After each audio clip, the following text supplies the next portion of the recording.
আর আমি যত কিছু স্বপ্ন দেখেছি সকল স্বপ্ন আমার ভেঙে গিয়েছে। আমি যা চেয়েছি আমি কোনো কিছুই পাইনি।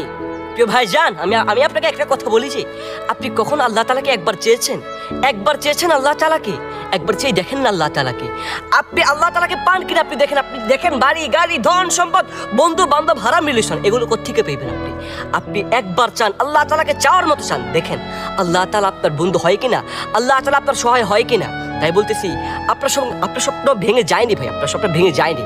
আপনি আল্লাহ তাআলাকে একবার চান, আল্লাহ তাআলাকে পাওয়ার মতো স্বপ্ন পূরণ আর কোনো স্বপ্নই হতে পারে না ভাই। তাই বলতেছি আল্লাহ তাআলাকে চেয়ে দেখুন না আল্লাহ তাআলাকে পান কিনা আপনি। এসব গাড়ি বাড়ি ধন সম্পদ চাওয়ার কোনো দরকার নেই। আপনি আল্লাহ তাআলাকে চেয়ে আল্লাহ তাআলাকে একবার পেয়ে যান, দেখবেন আপনার গাড়ি বাড়ি ধন সম্পদ দৌলত কোনো কিছুর অভাব হবে না। আমি একটা কথাই বলেছি, আপনি একবার আল্লাহ তাআলাকে চেয়ে দেখুন। আমার এই ছোট ভাইয়ের কথাগুলো মানে একটু গভীরভাবে চিন্তা করে আল্লাহ তাআলাকে একবার চান যে আমি মালিক আমি তোমাকে চাই, আমি অন্য কিছু চাই না। একবার বলুন না, দেখেন আপনি আল্লাহ তাআলাকে পান কিনা। একবার কথাটা রাখুন না প্রিয় ভাই, দেখেন আপনি আল্লাহ তাআলাকে পান কিনা।